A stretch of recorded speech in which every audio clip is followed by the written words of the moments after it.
Well, hello again, it's been a while. Well, I'm away travelling at the moment and I was flicking back through my photograph album on my phone and I come across the following bits of video snippets that you're going to hopefully watch after this introduction.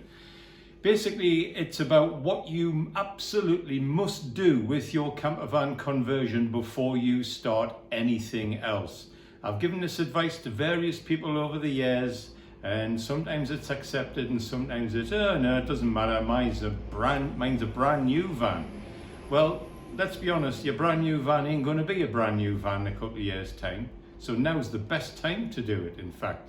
So when you see what I uncovered on my 3-year-old van, I'm sure you'll agree. So let's get into it. So as usual, I ain't going to win any Oscars for video production here. This is a lot of bits of raw, uncut footage just knitted together haphazardly, but the information's still there. So give it a watch.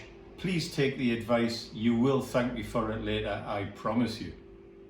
So the first stage of taking off the slide rail is to get rid of the torque screw that's in the curved end of the rail, and then close the door, and then we'll go around to the outside and mask it off and take off the end cap. Then we'll be back inside to remove the nuts, and then hopefully the rail will all come off without too much trouble. So sorry for the inevitable wind noise today, but as you can see as I pull this, you see how much that moves.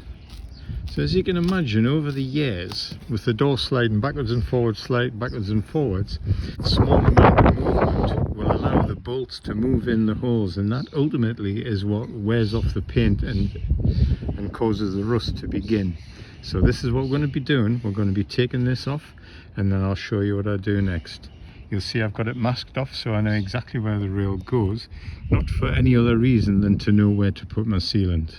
So with a 10mm socket, I'm just going to put it on this bolt here and just see roughly how much tension there is.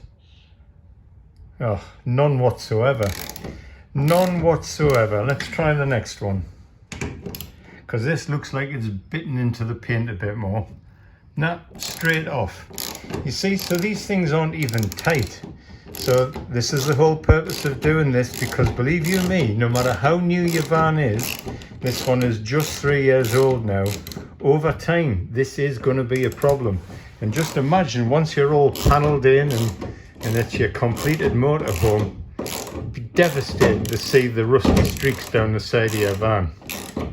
Well, that's it, it's off. And already, well, first of all, look at all the shit that's in there. But secondly, you can see on the edges of there, the paint is coming off. That looks almost like a rusty mark starting there. And definitely on this one. So, oh, and absolutely on this one. So, as I say, give it a little bit of time, that would have been running all the way down the side of the van. So let's just get this done now, and then we can forget about it.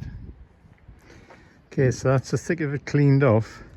And even though I've always known this is good advice to give people, now I've come and done it on a 3-year-old van. Let's have a close-up look.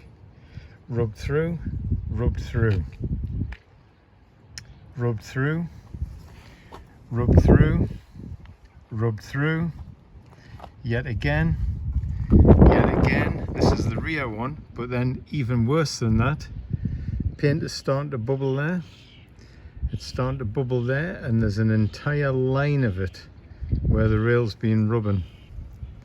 So it's so tempting to think, nah, it's a new van, let's not bother. But I tell you what, I am so pleased I've done this now. Right, so having cleaned everything up, I've done some double-sided foam trim tape on the back. That should hopefully stop it rubbing against the paintwork in the future. But then this leading top edge, when it's back on the van, will almost certainly be given a bead of Sikaflex or something similar, just to stop water ingress into there, because I'm assuming that, you know, if water can seep in, and it could sit there, so I'd rather it didn't get in there in the first place.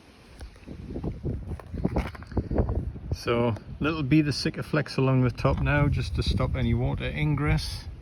And that, with the double-sided sticky tape and the loads of Sikaflex around the screw holes, I reckon that's it, job done now. And of course on the inside, as I pushed the bar back on, it pushed a lot of Sikaflex through the hole, and I've also added to that and smeared it all over me nuts, and hopefully that'll stop those corroding should, perish the thought, any moisture get in there in the future.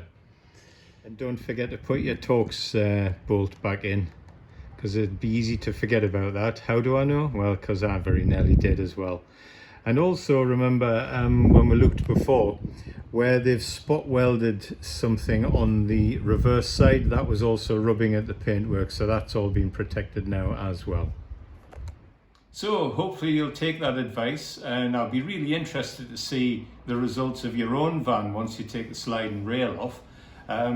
But please do us a favour, like the video if you think it was useful to you. Consider subscribing to the channel, very small channel, but it'll give us the encouragement to try and put out a bit more content.